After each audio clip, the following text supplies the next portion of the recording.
Welcome to the Hidden Money Podcast. Today we're going to have a great episode. We have a guest here, Michael Ayala. Welcome to the show, Mike. Hey guys, thanks for having me. I'm excited to do this. It'll be fun. Yeah, it will be fun. And pre-meeting, when we were just chatting, you gave a little bit of your backstory of where you came from. And I want to just explore that first off is who are you and how did you get to where you are? You were saying something there in the intro, and one of my mentors, guy's name's Russ Gray from the Real Estate Guys, and he always made this comment. He said, if two partners have the same strength, one of them's not needed. And when you said I was a jack of all trades, I think what has made me actually successful is really getting focused on what I'm really great at, which isn't very much, and then surrounding myself with those that are really amazing in those areas. So back to what Russ said, I think the key to all of this success is just really understanding what we're good at and what we're not good at, and then aligning, whether that's an employee or whether that's an accountant, a CPA, an attorney, or, somebody to just run their business. And I've realized I have this disease almost. I used to think it was ADD, but what it actually is I'm a serial entrepreneur / visionary. And so just finding partners to team up with has really been the key. So that's what started our first business. We started in 2004, and I teamed up with a partner who was basically a really good operator. He was an integrator in the field, and I was a visionary. I was essentially the general manager of the company, and he was an operations guy actually running our mining division. And we really just connected well and worked well together, and kind of where it started. And I'll back up a little bit. I got married at an early age. I was 20. My wife was 19 when we got married. I was a plumber by trade. I'm working for a plumbing and heating company. And honestly, I was working out of town. Like I was working 7 days a week. My wife was pregnant with our third child. I was missing every minute of that, not seeing my family. I would drive home on Sunday night, like 7:00, drive home, wash our clothes. It was like a 3-hour drive, wash our clothes, have a cold meal, turn around at 3 a.m. Monday morning and go do it all over again. Jeez. And I realized this kind of wasn't the life that I wanted. And, a lot of people nowadays, you guys maybe even experienced it yourselves. Like I was a wage slave. Somebody else owned my time. I had all these desires and dreams. My wife and I had spent a lot of time, even as young as we were, talking about what we wanted life to look like. And my dad was never present. He was a drunk alcoholic, all kinds of crazy stuff. And I had this great example of what I didn't want to be. I didn't want to be the dad that wasn't present or the husband that wasn't present. And here I find myself like working this job, which was a great job, and I was making decent money. But again, I was a wage slave. We had some conversations and we pulled our 401k out between the two of us with like $75,000. We did this February or March of 2004.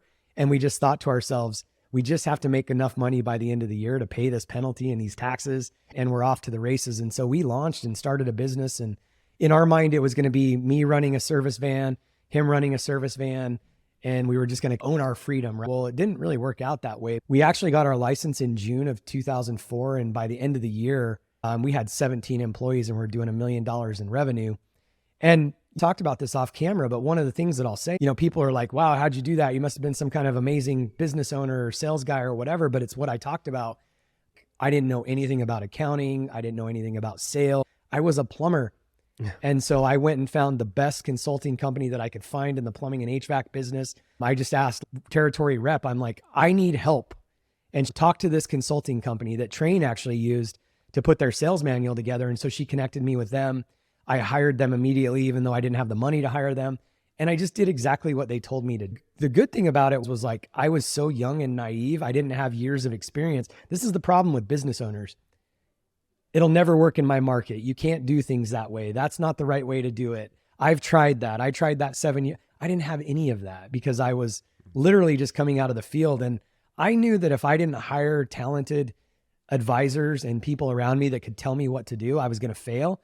And what I often wonder is like, why would somebody hire Mike Pine and Kevin Schneider and not do what you guys tell them to do? I didn't have any of that tarnished, I've been a business owner for 20 years, don't tell me what to do. I was like, tell me what to do and I will do it. And I just did it. And again, you fast forward like less than 5 years and we had 100 employees and we're on the Inc. fastest growing companies in America. That's the high level. I mean, we can go wherever you guys want from here. I love that kind of that advice you gave, just because this past weekend, so I have 2 daughters and both of them are in softball. In the first practice we had, the coaches stood up and said, I know y'all don't know everything. I just need you to be coachable. That's it. Just do what we say and get your reps in and just keep practicing and getting better. And then you're going to see progress. And it's the exact same thing that I tell my children, just be coachable. You don't know everything. You're 8 and 9.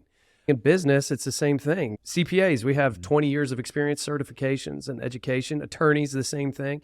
And surrounding yourself with that team is so important. And one of Mike and I's frustrations, Mike Pine, if you pour your heart and soul into a client and they just don't take the advice, you can see what they're doing is not going down the right road or the most road. And it is hard part of the job. So that's a great piece of advice you just gave there. Yeah, I think thanks. You make a really good point. It's so hard for us to be humble and recognize what we're not good at. But I think that's key in business. And we see it with our successful clients is that they have humility and understand these are the things they're great at, but there's a lot of things they're not good at. And it takes a humility to recognize that. But if you can recognize that and you try to start filling in the gaps, okay, so with me, I'm not good at the details and the structure of a business. And man, it was so nice to have Kevin come on that's really good at the structure, and he's great at that. We do this personality traits kind of behavioral science thing with a consultant for our hiring and management of our team. And one thing he told us in our seminar where we were learning how to use this great tool is over 95% of all people marry the exact opposite when they're looking for a spouse. And I think it's kind of God's way of saying, hey, look, you're good at some stuff, but you really need help in other areas. And he's given us a natural desire to find the opposite of us that can fill in all of our gaps. And I think it's definitely key to be successful, but it's also a hard recognition to grow up one day and realize, hey, I suck at these things. I need someone to carry the load in those. But if you can find the right people, it's awesome. Yeah, I agree completely and discuss this, but my first partner and I were great business partners because we were so different, but also like I was so young then in the business world. There was areas that I didn't appreciate about him too. And that like when you bring up the spouse being so different, the difference between me and my business partner was that like I didn't love him. You didn't have a commitment. Yeah, exactly. And I was immature and so was he. We were really good partners until like certain times that we weren't. And even like my philosophy around, advisors and mentors, that was one area that we always struggled with each other because he actually told my service manager at one point in time, I don't need anybody to tell me how to run my business because he didn't agree, this consulting company that we were working with, he didn't agree with the money we were spending and some of the, things that we were implementing. And that's what really ultimately, I sold the business in 2014. He bought me out. Not because we weren't great partners, but because we weren't values alignment. And so it's an interesting point that you make too, because if I had it to do over again, I would have probably respected his dispositions and differences more, but I just didn't know then. I was so immature. But I love that point that you make because like me and my wife continue to just work through it because I love her. So I'm not saying fall in love with your business partner, but I am saying like we just need to appreciate those differences. Definitely hard to fall in love with your business Agreed. partner. I think Mike and I are very opposite. Even though we're in the same line of business being a CPA, I have strengths, he has strengths, and we are really opposite on the personality scale as well too, but that makes us good partners. Yeah, we went to that consultant who's probably one of the best vendors we've hired so far. It's really helped us grow in our team. And we took this test and he started off with this, said, you guys are the exact opposite. Congratulations on not killing each other so far. And if you So can far. stay together, you're going to make great partners. Yep. So far. Hey, Mike, on one of your websites, Investing for Freedom, which is the name of your podcast, you've got this awesome quote. I'd love you to expand on it, but it's beautiful. And then I think it gets to hidden money in how you plan your life and your time. You say, time cannot be managed. Choices can. Freedom comes by managing your choices, not your time. Can you expand on that a little bit? This is another thing that I learned early on. And fortunately, our business was growing so fast that I didn't have a choice but to hire as many amazing people as I could. And again, I was not very experienced. So I didn't have the consultants. I didn't have the personality profiles, all the things that we do, or they were available then, but I didn't know 25 years ago. And so even then, like the whole reason that I quit my job and started my company was because I wanted more time freedom and I wanted to be with my family more. But what I quickly realized was that my business could just as easily, force me in air quotations to work 100, 110 hours a week. And so I quickly realized that the only difference between running my own business and working for someone else is that I didn't have anybody that told me when I needed to quit or go home. And so I had to quickly realize that the only way that I'm going to keep my family intact was really, replacing myself. So back to that quote, you can't manage time. All of us only have X amount of time in a day. And, really, if you want to limit your work hours to 8 hours or 10 hours or whatever it is for you, the only way to continue to get work done is to focus on what you're really good at. And so, again, I just really learned early on how to leverage not only other people's talents in terms of the consultants and, the CPAs and stuff that I worked for, but when it came to employees. When we first started, my partner and I both would work in the field all day long. And then we would come in at night and do estimates and do billing and figuring out how to do invoicing and all this stuff. And then I quickly realized I need to hire a bookkeeping, and then we needed to hire more technicians, and we needed to hire more. I was just hiring left and right. Like I said, within a period of 6 months, I had 17 employees. So I went from never hiring a person ever to having 17 employees. At that stage, Mike and Kevin, I had no choice but to get myself out of the field. It was either get myself out of the field and figure out how to run an office and run a sales team and run a marketing team and run a dispatch team, or it was lose my family. And in some respects, being a wage slave is actually easier because I can go home to my wife and be like, honey, what do you want me to do? They're going to fire me if I don't work 17 hours a day. But when we're the boss, we're the owner. Yep. It's just really up to you and your wife to decide what's important to you. And so again, you can't really manage time. There's only so much time in the day. What you have to do is learn how to leverage other people. And even when it comes to making money, if so many business owners are really bad at this is actually why I got into investing in real estate, because I realized, if I want to make $100,000 or $200,000 a year, yet I want to hire 3 positions that amount to $100,000 or $150,000 to replace part of my salary.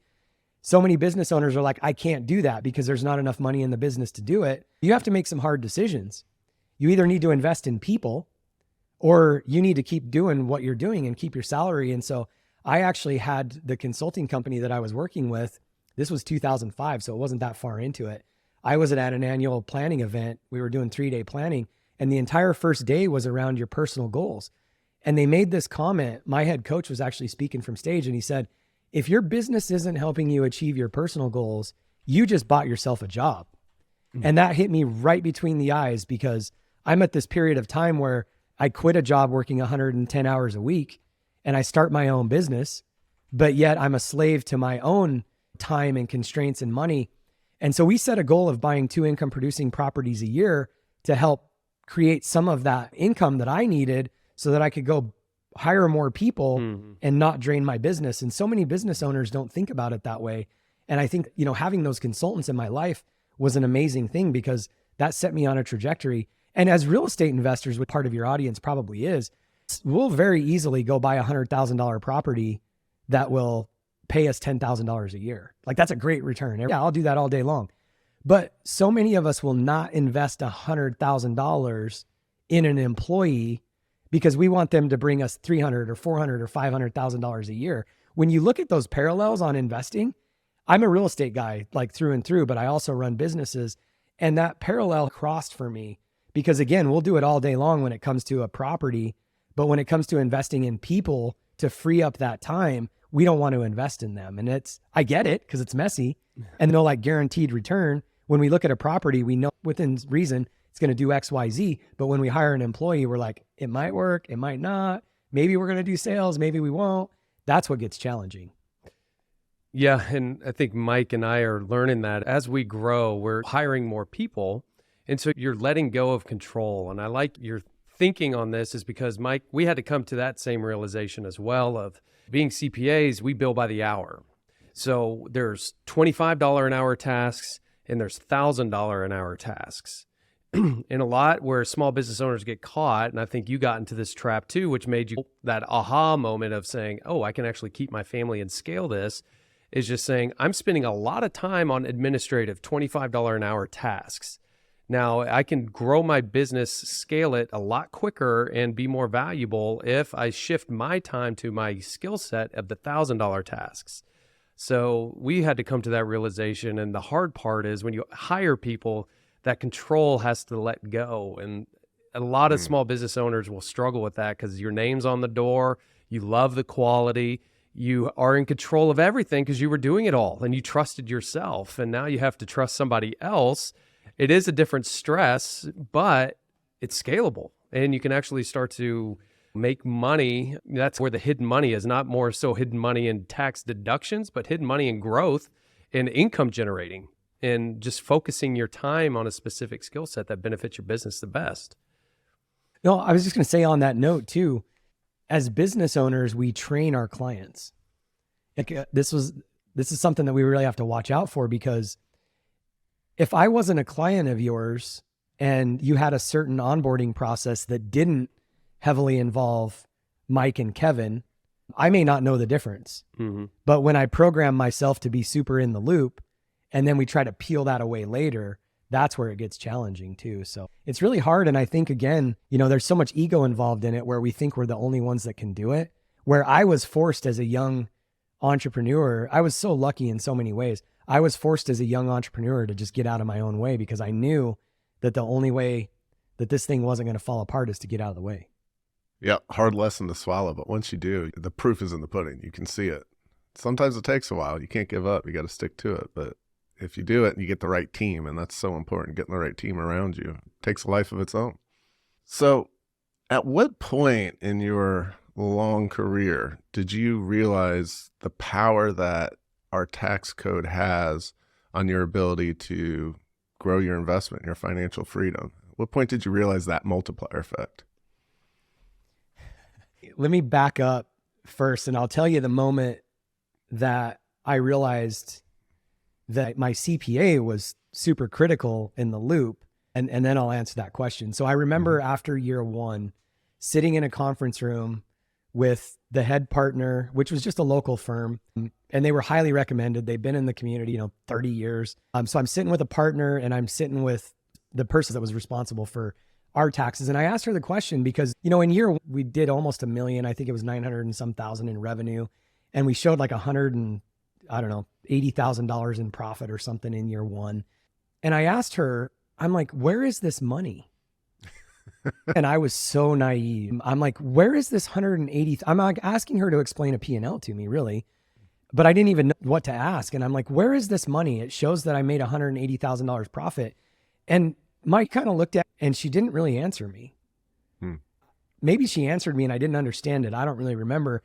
But I walked away from that meeting realizing that there was something, like some real disconnect between cash in my bank and what this statement that she was telling me. I knew that there was a big disconnect. And so I went on this journey of like self-discovery, trying to understand the P&L and all of that. I mean, you guys know it. At the end of the day, it was like, I'm in a heavily receivables type company, and we didn't have a ton of debt at that point in time. So it wasn't a ton of debt, but that would have been the answer. Where's your receivables and where's your payables and, what's your debt service? But she couldn't even answer that for me. And so I quickly realized, and this will get to your question, when did you realize that the tax code was so important? Well, I found a different CPA firm because I went on that journey of asking.